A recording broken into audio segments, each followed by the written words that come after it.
Hello दोस्तों, मैं doctor Dharmendra Kumar Sinha, visiting professor and psychologist. आज मैं आर्ट ऑफ लिविंग के तहत विश्वविख्यात मोटिवेशनल राइटर जोसेफ बिनिंग की एक थॉट समझिए अपनी सीमाओं का विस्तार आप लोगों से शेयर करने जा रहा हूँ। मित्रों, हम सबको अपने अपने जीवन में एक सीमा रेखा तय करने की ज़रूरत होती है। सीमाएं जो इस बात का निर्धारण करती है कि सामने वाला व्यक्ति किस हद तक हमारे साथ खुलकर व्यवहार कर सकता है। कहीं ऐसा तो नहीं कि हमारे साथ सहज रिश्तों की आड़ में वह हमारा गलत फ़ायदा उठा रहा हो या हमें अपमानित कर रहा हो। कहते हैं कि जीने का असली आनंद बंधन मुक्त होकर जीने में है। यहाँ बंधन मुक्त से तात्पर्य है लोभ, क्रोध, ईर्ष्या और कपट जैसे भावों से। लेकिन कभी कभी ज़िंदगी में कुछ सीमाएं बांधना भी जरूरी हो जाता है, ख़ास तौर से जब बात आपके आत्मसम्मान और मानसिक शांति की हो। दरअसल ये दो ऐसे महत्वपूर्ण बिंदु हैं जिनके साथ स्वतंत्र रूप से बर्ताव करने का अधिकार किसी को नहीं दिया जा सकता। मित्रों, इंसान एक सामाजिक प्राणी है जिसे बचपन से ही दूसरों के साथ मिलजुल कर रहना सिखाया जाता है। पर कुछ लोग व्यवहार से इतने सरल और निश्चल होते हैं कि बिना अपने बारे में सोचे हमेशा दूसरों की खुशी और भलाई के लिए ही काम करते रहते हैं। वहीं कुछ लोग ऐसे भी होते हैं जो हमेशा सामने वाले के सीधेपन का फ़ायदा उठाकर अपना मतलब साधने में लगे रहते हैं। आपके साथ ऐसा न हो, इसलिए एक दायरा बनाना बहुत जरूरी है। आपने ज़रूर सुना होगा कि आपकी अपने प्रति सोच और व्यवहार सामने वाले को यह तय करने में मदद करते हैं कि वह आपके साथ कैसा बर्ताव करेगा। इसके मायने यह है कि जब आपके अंदर सही को सही और गलत को गलत बोलने का हौसला होता है तथा अपनी बात मजबूती और गंभीरता से सामने रखने की क्षमता होती है, तो किसी के लिए भी आपका फ़ायदा उठाना मुश्किल हो जाता है। हालांकि इसका यह मतलब नहीं है कि कभी किसी से सीधे मुंह बात ही न की जाए या आप मुस्कुराना ही छोड़ दें। वास्तव में इसका मतलब यह है कि इस बात को कभी न भूलें कि आप स्वयं के लिए कितने महत्वपूर्ण हैं। बेशक दूसरों की मदद कीजिए और मैत्रीपूर्ण व्यवहार रखिए, पर अपने आत्मसम्मान के साथ समझौते की कीमत पर ऐसा कभी मत कीजिए। मित्रों, सीमा रेखा या दायरा दरअसल वह अनदेखी लकीर है जो हम अपने और सामने वाले व्यक्ति के बीच बना कर रखते हैं। ये दायरे मौके और ज़रूरत के हिसाब से भावनात्मक, रक्षात्मक और शारीरिक हो सकते हैं, जो सामने वाले को बिना बोले ही यह संदेश देते हैं कि आप उसके साथ किस हद तक सहज रहेंगे।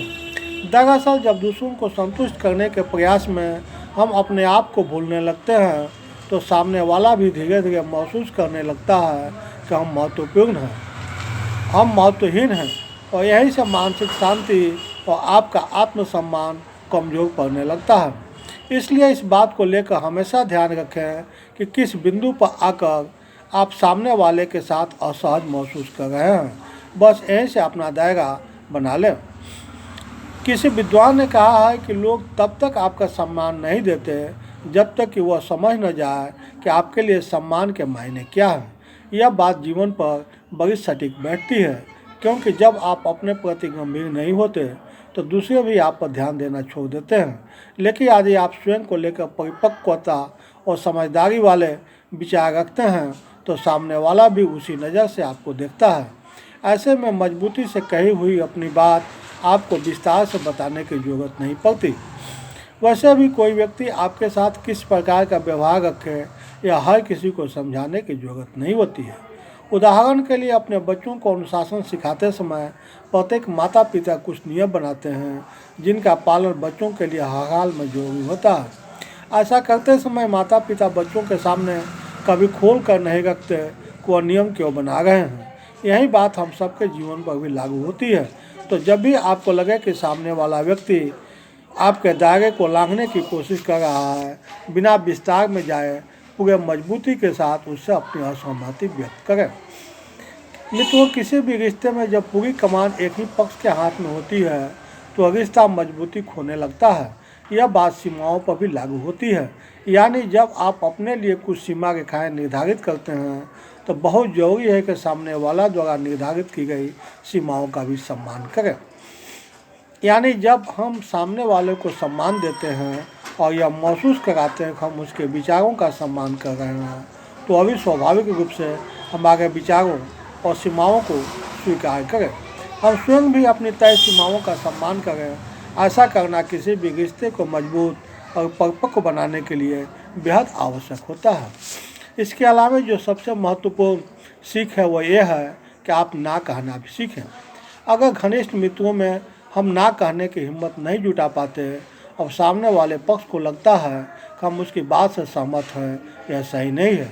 बात चाहे पारिवारिक रिश्ते की हो या सामाजिक, कुछ नियम बनाना जरूरी है। उदाहरण के लिए अगर किसी महिला को यह पसंद नहीं कि उसका जीवन साथी दूसरे के सामने तेज़ आवाज़ में उससे बात करे तो उसे मजबूती के साथ अपनी बात बतानी होगी। इसी प्रकार दफ्तर में यदि कोई सहकर्मी आपकी भलमानसाहत का फ़ायदा उठाकर अपना काम भी अक्सर आप पर डाल देता है तो किसी एक दिन आपको उसे भी मजबूती से मना करना ही पड़ेगा। दरअसल ऐसा करने से परिपक्व रिश्ते कभी खराब नहीं होते, बल्कि यह जरूर स्पष्ट हो जाता है कि आपको क्या नहीं पसंद है, तो सामने वाला भविष्य में उस बात का ख्याल भी रखता है। मित्रों, मैं उम्मीद करता हूँ कि यदि आप उपरोक्त तथ्य को अपने जीवन में शामिल करेंगे तो आप पारिवारिक, सामाजिक और ऑफिस के स्तर पर आप अपने रिश्तों को मजबूती दे पाएंगे और साथ ही आप अपने इफ़िशियंसी, प्रोडक्टिविटी को भी डेवलप कर पाएंगे। मित्रों, मेरे वीडियो को ज़्यादा से ज़्यादा लाइक शेयर सब्सक्राइब करें ताकि ज़्यादा से ज़्यादा लोगों के पास पहुंच सके। अंत में आप मेरे वीडियो को देख रहे हैं, समय दिए इसके लिए so many thanks to you.